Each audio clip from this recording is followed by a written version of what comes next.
ஓகேப்பா, நம்ம ஸ்டார்ட் பண்ணுவோம். இது வந்து first a letter to God. இந்த இதை எழுதுனது ஜிஎல் ஃப்யூஎன்டேஸ். ஃபஸ்ட்டு இந்த ஸ்டோரியோட ஒரு காமன் கிரக்ஸ், ஒரு காமன் தீம் நான் சொல்லிடுறேன். இந்த இதில் ஒரு மெயின் கேரக்டர் இருப்பாங்க. அவங்க வந்து ஒரு மலை மேலே வசிச்சுட்டு இருப்பாங்க. ரொம்ப ஈஸியாக தான் இருக்கும். மலை மேலே வசிச்சுட்டு இருப்பாங்க. அவங்க ஃபேமிலி அங்கே தான் இருக்கும். அவங்களுக்குன்னு ஒரு விவசாயம் பண்ணுறதுக்கு ஃபீல்டு வச்சுருப்பாங்க. இந்த மாதிரி கேசஸில் அவங்க ஒரு ஃபார்மர்ன்ற சுச்சுவேஷனில் தான் அந்த மொத்த ஸ்டோரியே ஸ்டார்ட் ஆகும்.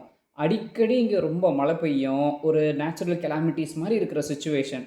அந்த ஃபார்மரோட ஃபீல்டு எல்லாமே ரொம்ப டோட்டலாக டேமேஜ் ஆகிட்டு அவர் வந்து ரொம்ப கஷ்டப்பட்டுட்டு இருப்பார். இந்த மாதிரி ஒரு சுச்சுவேஷனில் கடவுள் நம்பிக்கை இருக்கிற அவர் கடவுளுக்கு ஒரு லெட்டர் எழுதுவார். அப்படி தான் இந்த ஸ்டோரி டைட்டில் டெவலப் ஆச்சு, லெட்டர் டு காட். கடவுளுக்கு லெட்டர் எழுதும்போது எனக்கு வந்து இவ்வளோ கஷ்டமாக இருக்குது, நீங்கள் இவ்வளோ பணம் கொடுத்தா போதும் அப்படின்ட்டு அந்த மணியை ரொம்ப ப்ரிசைஸாக இவ்வளோ பணம் கொடுத்தா போதும்னு சொல்லியிருப்பார். அதை போஸ்ட்மேன் கிட்ட கை மாறி போஸ்ட் ஆஃபீஸுக்கு போய் அங்கே இருக்கிறவங்க வந்து அட்ரஸ் பார்த்து அவங்க போஸ்ட் லெட்டர்ஸ் எல்லாம் போஸ்ட் ஆஃபீஸ்லேருந்து அவங்க டிஸ்பேச் பண்ணோம் இல்லையா? அப்போ அந்த இதை பார்க்கும்போது அவங்க என்ன ஃபீல் பண்ணுவாங்கன்னா, என்ன இது அட்ரஸ்ஸு கடவுளுக்குன்னு போட்டு வந்திருக்க, ரொம்ப இன்ட்ரெஸ்டிங்காக இருக்குன்னு சொல்லி போஸ்ட் ஆஃபீஸில் இருக்கிற பீப்புள் எல்லாமே அந்த இதை ஓப்பன் பண்ணி படிப்பாங்க. அதை பார்க்கும்போது அவங்களுக்கு ரொம்ப ஃபீல் ஆகிடும்.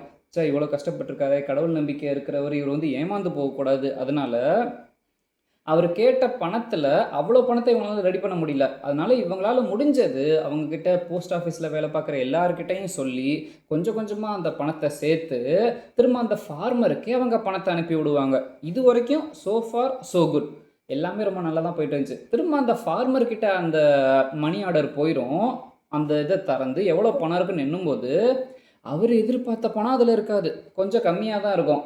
மறுபடியும் அவர் லெட்டர் எழுதுவார். லெட்டர் டு காட்ல செகண்ட் பார்ட்டு. மறுபடியும் அவர் காடுக்கு லெட்டர் எழுதுவார். கடவுளே, நான் உங்ககிட்ட இவ்வளோ பணம் கேட்டேன், நீங்கள் நல்லவர், நான் கேட்ட பணத்தை அப்படியே தான் அனுப்பியிருப்பீங்க. ஆனால் பணம் கம்மியாக வந்திருக்கு, போஸ்ட் ஆஃபீஸில் இருக்கிறவங்க தான் யாரோ உங்கள் பணத்தை திருடுறாங்க அப்படின்னு சொல்லி போஸ்ட் ஆஃபீஸில் இருக்கவங்கள நக்கல் பண்ணுற மாதிரியே அவர் ஒரு லெட்டர் எழுதியிருப்பார். திரும்ப அதே லெட்டர் வந்து போஸ்ட்மேன் மூலமாக போஸ்ட் ஆஃபீஸுக்கு போகும். ஆனால் அங்கே டிஸ்பேச் பண்ண முடியாது, ஏன்னா கடவுளுக்கு யாருனாலையும் லெட்டர் வந்து அவங்களால டெலிவரி பண்ண முடியாது. அந்த மாதிரி கேசஸில் திரும்ப அந்த லெட்டரை படிக்கும்போது அவங்களுக்குலாம் ரொம்ப ஃபீல் ஆகிடும். என்னடா, நம்ம இப்படி ஃபார்மருக்கு வந்து நல்லது பண்ணுறதுக்காக நம்ம பணம்லாம் சேர்த்து அவருக்கு அனுப்பணுமே, இப்போ நடுவில் இருக்க போஸ்ட்மேனே போஸ்ட் ஆஃபீஸில் இருக்கவங்களே அந்த பணத்தெல்லாம் திருடிட்டாங்க அப்படின்னு கடவுள் லெட்டர் எழுதியிருக்காரு அப்படின்னு சொல்லிட்டு எல்லோரும் ஃபீல் பண்ணுவாங்க. இப்படித்தான் இந்த ஸ்டோரி வந்து எண்ட் ஆகும்.